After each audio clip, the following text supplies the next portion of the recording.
ইব্রাহিম আদহামের কাহিনী। হযরত ইব্রাহিম আদহাম বলকি ছিলেন একজন অতি প্রসিদ্ধ আল্লাহর ওলি। তিনি রাজত্ব ছাড়িয়া দিয়ে আল্লাহকে পাইবার জন্য বনে জঙ্গলে ভ্রমণ করিতেন আর ইবাদত বন্দেগী করিতেন। এক সময় তিনি মক্কা শরীফ রওনা হইলেন। ইতিমধ্যে তিনি বিখ্যাত ওলি বলিয়া দেশ বিদেশে পরিচিত হইয়া পড়েছিলেন। তারা মক্কা শরীফ আগমনের সংবাদ চতুর্দিকে সারা পড়িয়া গেল। তাহাকে অভ্যর্থনা করিবার জন্য দলে দলে লোক প্রস্তুত হইল। ইব্রাহিম এই খবর পাইয়া মনে মনে প্রমাদ শুনিলেন।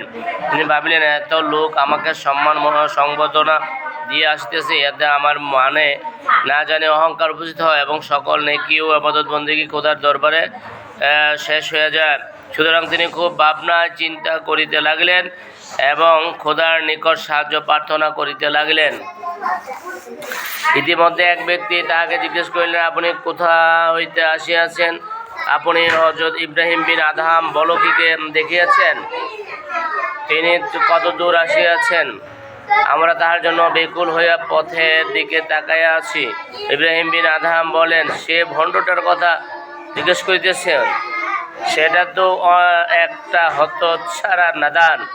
ইব্রাহিমকে এরূপ মন্দ বলায়, গালিগালাজ করায় সে জিজ্ঞেসকারী লোকটি খুব রাগিয়ে গেল এবং তাকে এরূপ বলার জন্য খুব মারপিট করিল। ইব্রাহিম নিজে মারপিট খাইয়া মনে মনে তুষ্ট হইলেন এবং মনকে বলিলেন, হে মন, ঠিক শাস্তি লাভ করিয়াছ, ইহাই তোমার উপযুক্ত প্রাপ্য।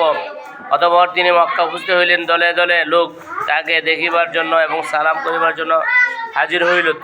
তিনি লোকের নজরে হে তুচ্ছ প্রতিপন্ন হইবার জন্য রাস্তা ধারে রুটি ছিঁড়িয়া খাইতে লাগলেন। ছিল রমজান মাস।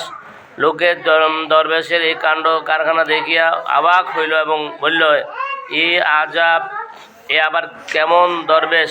রমজান মাসে দিনের বেলা প্রকাশ্যে রাস্তা দাঁড়ায় রুটি ছিঁড়িয়া খাইতেছে। লোকও সেরূপ আগ্রহ করিয়া তাকে সম্মান দেখাইতে আসিয়াছিল। লোকে মনে মনে সে ভাবনা রহিল না, তা ভৎসনা করিতে করিতে চলে গেল।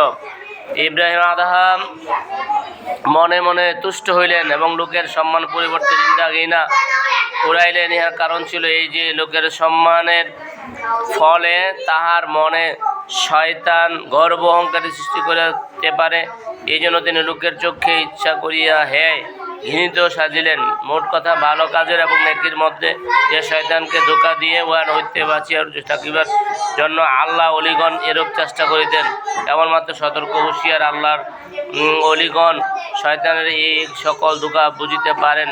মূর্খ অজ্ঞ দরবেশগণ হামেশাই শয়তানের ফেরে পড়িয়া হাবুডুবু খাইতে থাকে।